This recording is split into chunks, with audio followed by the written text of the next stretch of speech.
Shalom, Jemaat Gereja Ketapang. Kiranya kita selalu mengalami Tuhan dalam kehidupan kita sehari lepas sehari. Sebelum kita merenungkan firman Tuhan pada hari ini, mari kita berdoa. Bapa kami dalam surga, terima kasih untuk hari baru yang Kau sediakan bagi kami. Tolonglah kami ya Tuhan yang rindu membaca dan merenungkan firman-Mu. Berbicaralah ya Roh Kudus kepada setiap hati kami. Hanya dalam nama-Mu Tuhan Yesus, kami sudah berdoa. Amin. Renungan firman Tuhan hari ini terambil dari Lukas pasal yang kelima, ayat yang pertama hingga yang ke-11. Tapi saya akan membacakan ayat yang pertama hingga yang ke-6 saja. Selanjutnya kita akan bahas dalam perenungan kita. Demikianlah firman Tuhan. Pada suatu kali Yesus berdiri di pantai Danau Genesaret, sedang orang banyak mengerumuni dia hendak mendengarkan firman Allah. Ia melihat dua perahu di tepi pantai, nelayan-nelayannya telah turun dan sedang membasuh jalannya. Dia naik ke dalam salah satu perahu itu, yaitu perahu Simon, dan menyuruh dia supaya menolakkan perahunya sedikit jauh dari pantai, lalu dia duduk dan mengajar orang banyak dari atas perahu. Setelah selesai berbicara, dia berkata kepada Simon, "Bertolaklah ke tempat yang dalam dan tebarkanlah jalamu untuk menangkap ikan." Simon menjawab, "Guru, telah sepanjang malam kami bekerja keras dan kami tidak menangkap apa-apa. Tetapi karena engkau menyuruhnya, aku akan menebarkan jala juga." Setelah mereka melakukannya, mereka menangkap sejumlah besar ikan sehingga jala mereka mulai koyak. Setiap orang pasti pernah mengalami hari yang buruk. Hari di mana semua usaha terasa sia-sia, harapan pupus, dan kelelahan menguasai tubuh serta pikiran. Itulah yang mungkin dialami oleh Petrus. Sebagai seorang nelayan yang berpengalaman, dia sudah terbiasa menghadapi tangkapan yang sedikit. Namun kali ini berbeda Bapak Ibu Saudara. Sepanjang malam dia bekerja keras, tapi tidak satupun ikan tertangkap. Kita bayangkan betapa berat kekecewaan itu.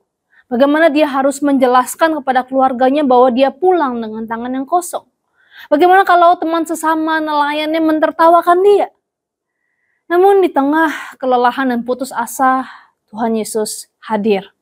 Yesus meminta perahu Petrus untuk dijadikan mimbar bagi dia berkhotbah. Dan Petrus mengizinkannya. Setelah mengajar, Yesus menyuruh Petrus untuk bertolak ke tempat yang dalam dan menebarkan jala lagi. Sebuah perintah yang terdengar tidak masuk akal. Yesus hanyalah seorang tukang kayu, sedangkan Petrus adalah nelayan kawakan. Menangkap ikan di siang hari, itu bukan waktu yang tepat, bukan? Maka Petrus pun menjawab dengan jujur dari yang kelima, "Guru, telah sepanjang malam kami bekerja keras dan kami tidak menangkap apa-apa." Jawaban yang mungkin mewakili kelelahan dan keputusan banyak dari antara kita. Bukankah seringkali ketika kita menghadapi hari yang buruk, kita merasa ingin menyerah dan berkata, rasanya sudah terlambat. Buat apa mencoba lagi? Namun di tengah kelelahan itu, Petrus berkata sesuatu yang mengubah segalanya. Tetapi karena engkau menyuruhnya, aku akan menebarkan jala juga. Dan hasilnya, tangkapan ikan yang begitu banyak hingga jalannya mulai koyak. Begitu luar biasa hingga perahu lain harus datang membantu.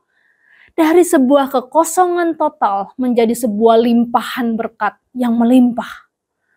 Namun Bapak Saudara, lebih dari sekedar berkat, Petrus menyadari sesuatu yang lebih besar. Dia melihat siapa Yesus sebenarnya, bukan sekedar guru, tetapi Tuhan. Petrus kemudian tersungkur dan berkata di ayat yang ke-8, "Tuhan, pergilah daripadaku, karena aku ini seorang berdosa." Hari buruknya berubah menjadi perjumpaan pribadinya dengan Tuhan. Hari yang dimulai dengan kegagalan, berakhir dengan panggilan hidup baru. Yesus berkata di ayat yang ke-10, "Jangan takut, mulai dari sekarang engkau akan menjadi penjala manusia." Sejak saat itu, Petrus meninggalkan segalanya dan mengikut Yesus. Jemaat kasih Kristus, seringkali kita juga mengalami hari-hari buruk yang membuat kita ingin menyerah. Entah itu karena penyakit, masalah keluarga, kegagalan dalam pekerjaan, atau impian yang hancur. Kita merasa nggak ada lagi harapan. Namun kisah Petrus mengajarkan kepada kita bahwa hari yang buruk bisa menjadi altar perjumpaan kita dengan Tuhan. Ketika kita sakit, firman-Nya berkata, "Cukuplah kasih karuniaku bagimu, sebab justru dalam kelemahanlah kuasaku menjadi sempurna." Ketika keluarga kita bermasalah, Tuhan mengingatkan kita bahwa kasihilah sesungguhnya seorang akan yang lain, sebab kasih menutupi banyak sekali dosa. Ketika kita mungkin kehilangan pekerjaan, kita mungkin bisa tetap percaya bahwa Allah turut bekerja dalam segala sesuatu untuk mendatangkan kebaikan bagi mereka yang mengasihi Dia. ketika impian kita runtuh, bukankah itu waktu yang tepat untuk kita kembali mengingat bahwa rancanganku bukanlah rancanganmu dan jalanmu bukanlah jalanku. Karena itu jangan biarkan hari buruk berlalu tanpa Yesus. Serahkan semuanya kepada Tuhan Yesus yang mampu mengubah hari buruk kita menjadi hari terbaik ketika kita berjumpa dan mengalami Tuhan secara pribadi. Percayalah, hari buruk bisa menjadi titik balik menuju rencana Tuhan yang indah. Kiranya Tuhan menolong setiap kita. Amin. Mari kita berdoa.